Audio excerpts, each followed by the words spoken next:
Gesto de Gestão.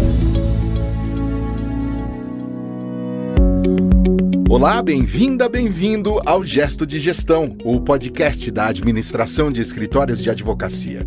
Eu sou Alexandre Lupe, estou aqui no estúdio e lá no seu QG está o André Porto Alegre, jornalista especialista em gestão legal. Olá Lupe, olá ouvintes, muito obrigado. Mais um Gesto de Gestão, que hoje vai falar sobre orçamento de escritórios de advocacia. Essa época do ano, final de ano, a gente já está até um pouco atrasado, mas esse ano tudo é permitido por conta da pandemia, mas eu não queria terminar 2020 sem falar que o orçamento significa, na realidade, o planejamento para o próximo ano. Eu tinha uma amiga, Lupe, jornalista, que comparava o orçamento das empresas ao mapa astral das pessoas. Ela comentava que ao fazer o orçamento do próximo ano, a empresa descobria coisas sobre si, as quais nunca havia pensado. Acho que esse é o nosso desafio hoje do programa, é nós falarmos um pouco sobre o orçamento de escritórios de advocacia. Eu nunca havia pensado sobre essa perspectiva, André, mas faz sentido. A elaboração de um orçamento para o próximo exercício, geralmente anual, é um ato voluntarioso da empresa. É como se a gente chamasse uma obra coletiva, que não pode estar restrita ao financeiro. Deve permear todos os níveis de decisão. Todos devem estar envolvidos e comprometidos com o que estará no orçamento. E em escritórios de advocacia, Lupe, isso não é diferente. Às vezes, os próprios sócios, os sócios fundadores, os sócios gestores, têm uma dúvida sobre o caráter dessas práticas das empresas que não escritórios de advocacia, se deveriam ser assumidas pelos escritórios. Pois eu afirmo que sim. A gestão legal, a gestão de um escritório de advocacia, guardadas as características da prestação de serviço, da prestação dos serviços advocatícios, ela tem que reunir alguns elementos de gestão que são absolutamente fundamentais para o bom andamento do negócio. Nós temos um departamento comercial, nós temos um departamento de cobrança, nós temos um departamento de recebimento, nós temos um departamento administrativo, nós temos os recursos humanos, ou seja, nós não podemos abrir mão em um escritório de advocacia de tudo que se aprendeu nos últimos tempos sobre a questão de gestão de uma maneira geral e mais especificamente sobre a gestão legal. André, qual é o primeiro passo? Um orçamento é composto de receitas e despesas. Sei que parece óbvio, mas é nesse ponto que muitas sociedades de advogado desanimam. Primeiro, porque consideram que não conseguem prever as receitas, e segundo, porque não gostam de enfrentar as despesas. E aí, Lupe, isso fica uma situação curiosa, A previsibilidade é uma característica de todas as empresas. Nós vamos passar um pouco nesse programa sobre como transformar aquilo que parece imprevisível em algo previsível. E o enfrentamento das despesas é uma necessidade também de toda a ordem. É sempre muito bom a gente ver para onde vão os nossos recursos. O primeiro passo que eu sempre aconselho, e acho que ele é muito simples, mas ele é muito efetivo, é nós podermos relacionar os clientes que compõem de 60% a 70% das receitas históricas do escritório. A gente chama isso de curva ABC. E nela é onde a gente consegue observar se o escritório possui uma concentração excessiva em um único cliente, o que não é conveniente. A curva ABC é, na realidade, uma lista de todos os clientes, de todos os CNPJs, e é onde a gente percebe, onde a gente pode identificar com quantos clientes a gente pode contar numa ordem aí de 60% a 70% da receita anual. Isso é muito importante, porque se esse número for muito pequeno, vai significar que nós temos receitas muito concentradas. Se esse número for mais diluído, claro que significa também uma administração um pouco mais dificultada, mas sem dúvida nenhuma você não está com todos os ovos na mesma cesta. Quando a gente identifica esses clientes que correspondem a 60% ou 70% da receita dos últimos 3 anos, isso é curioso porque é bom a gente ter um pouco esse desempenho histórico, caracterizado por 3 anos. A segunda orientação, a segunda dica é verificar quais receitas são recorrentes, ou seja, quais as receitas que seguramente estarão no caixa do escritório todo mês, é o que nós chamamos de receitas recorrentes. Alguns clientes possuem contratos com a prestação de serviço advocatício que permite com que se saiba a recorrência dessa receita todo o mês. Então, depois que eu seleciono um desempenho histórico, dos últimos 3 anos, na ordem de 60% a 70% da receita total do escritório, por quantos clientes esse montante está distribuído, o segundo passo é nós verificarmos quais desses ou de outros clientes possuem receitas recorrentes, né? Dessa forma, a gente começa a revelar um pouco, parodiando aí o mapa astral, que é o título, inclusive, do nosso programa de hoje, a gente começa a revelar um pouco as verdades do próximo exercício. E André, como são trabalhadas as despesas? Eu oriento, Lupe, que de pronto nós façamos uma divisão do que são as despesas diretas e do que são as despesas indiretas. As diretas dizem respeito exclusivamente ao custo dos advogados. Num escritório de advocacia, isso tem um peso bastante grande, né? Esse é o nosso core business, essa é a razão da nossa existência, né? E as despesas indiretas são todos os demais custos que compõem o conjunto de gastos da estrutura, né? O conjunto da estrutura da banca, o que nós chamamos também muitas vezes de overhead, mas que não dizem respeito diretamente aos advogados. Nas sociedades de advogados, esse exercício da separação entre custos diretos e indiretos, apesar de ser muito simples, né? Ele tem um teor de simplicidade bastante grande, ele é altamente revelador. Porque, por exemplo, a gente pode perceber se a conta dos advogados está alta demais, se o escritório está inchado demais e se isso é uma revelação, muitas vezes, de um certo caráter improdutivo, né? Quando nós temos um custo direto bastante alto, significa que nós temos um número de advogados bastante grande e isso pode não estar correspondendo exatamente a uma receita, né? Não é uma correspondência de receita. É muito comum os escritórios, por conta de um aparente aumento de volume de trabalho, promover contratações e elas são absolutamente a necessidade daqueles profissionais, ela é temporária, mas obviamente esses advogados continuam. Então muitas vezes quando eu separo os custos diretos dos indiretos, eu percebo nos custos diretos, nos que são diretamente envolvidos com os advogados, a gente pode perceber um certo exagero nesse valor. E tem os custos indiretos, né, André?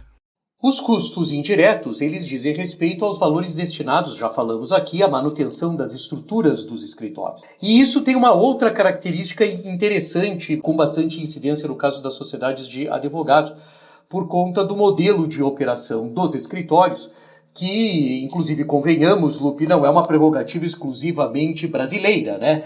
As estruturas dos escritórios no mundo todo, inclusive, né, fora do Brasil, no Brasil e fora do Brasil, elas são, muitas vezes, de perder o fôlego, né? São conjuntos, são estruturas com um certo requinte, com um apuro sobre o ponto de vista de decoração, etc. e tal. Isso é uma característica do modelo de negócio da advocacia.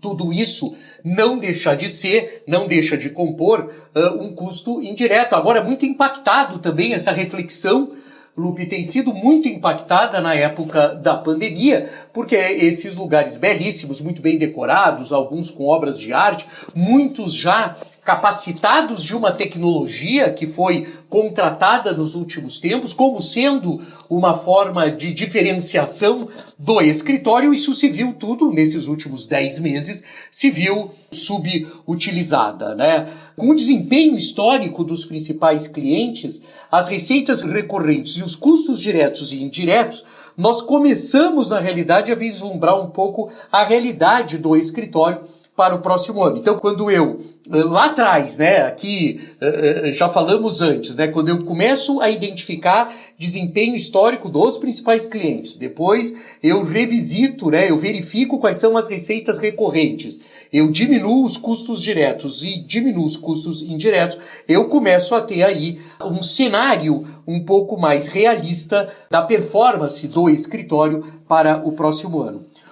Observe, Lupe, que o que no começo aqui do nosso programa parecia alguma coisa absolutamente dificultosa de se fazer, começa a ficar um pouco mais, a gente começa a trilhar um caminho com uma certa simplicidade. E como saber se a realidade está boa ou ruim? Bom, essa pergunta vale deve valer alguns milhões de reais, né? Como é que a gente fica sabendo se essa realidade que a gente está aí trilhando, que a gente está vislumbrando, se ela é boa ou se ela é ruim. Nós temos que colocar, Lupe, a necessidade também que eu tenho que tirar os impostos incidentes sobre isto, né? Então, depois que eu pago os impostos e tiro os custos, né, eu posso também ter, por uma definição dos sócios, a existência de fundos pré-estabelecidos que servem para arcar com gastos emergenciais. É uma prática dos escritórios definirem determinada parte da receita para abastecer fundos que são pré-definidos. Eles têm um caráter preventivo, caso aconteça alguma coisa.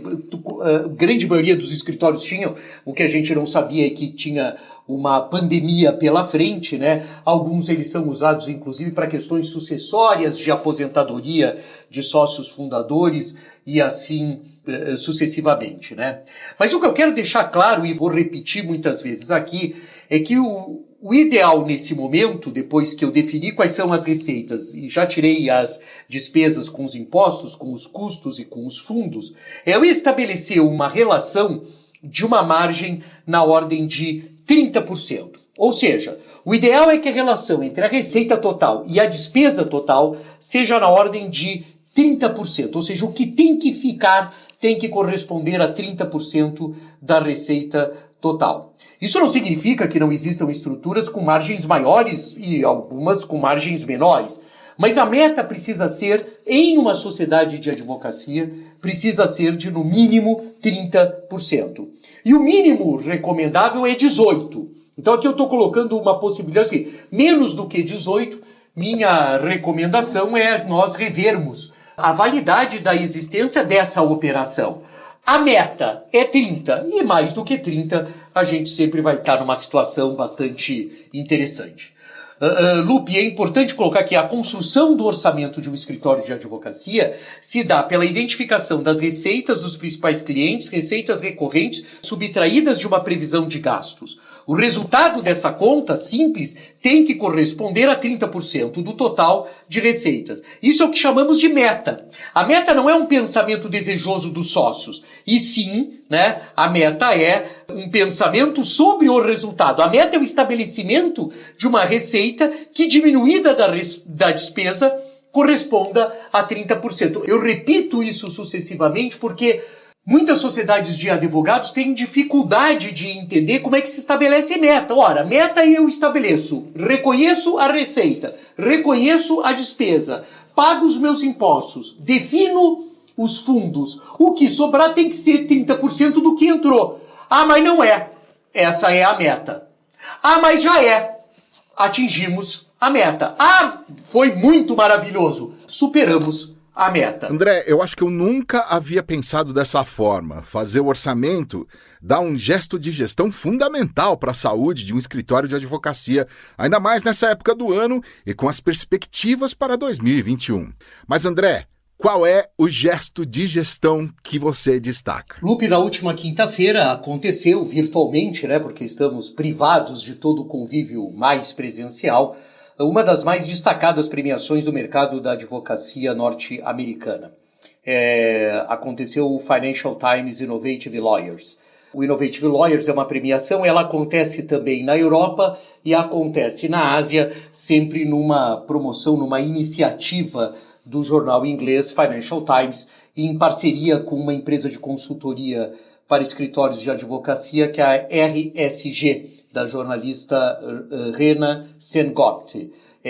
A Rena é uma das mais respeitadas analistas do mercado da advocacia internacional. Ela tem uma passagem bastante interessante pela Chambers, que também é um guia de advogados, e depois ela montou a empresa dela, a RSG, onde ela desenvolve toda uma forma de aferir resultados e, no caso do Innovative Lawyers, nada mais é do que o próprio nome já diz, ou seja, a inovação no mercado da advocacia, né? Esse prêmio aconteceu, foram divulgados os resultados, foi no último dia 10 de dezembro e foi cercado de grande expectativa, porque primeiro sai um shortlist e depois foi divulgado na noite, começou no final da tarde, invadiu a noite, os mais inovadores escritórios e advogados do mercado norte-americano. O evento teve diversas palestras,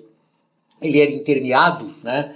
Mas eu queria registrar aqui como um gesto de gestão que, mais uma vez, a gente coloca como critério de avaliação para escritórios de advocacia, como critério de avaliação para escritórios de advocacia inovadores, o fato de trabalhar com diversidade e liderança. Esse, Lupe, é um assunto recorrente, nós vamos ainda falar muito no gesto de gestão, que o mercado da advocacia internacional, o mercado da advocacia global, trabalha cada vez mais com os aspectos relevantes da diversidade e da liderança, né? Diversidade, liderança, inclusão, quer dizer, cada vez mais nós vamos ter que incluir isso dentro do escopo, dentro da definição de critérios de avaliação de escritórios de advocacia. É muito importante, eu queria deixar registrado que, com muita felicidade, a Rena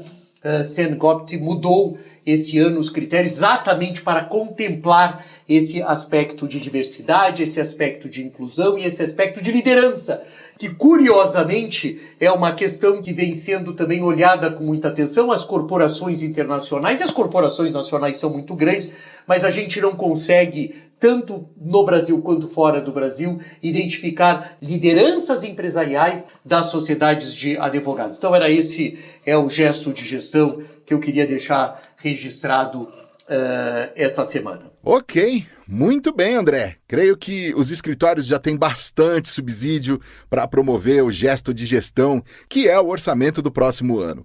Muito obrigado.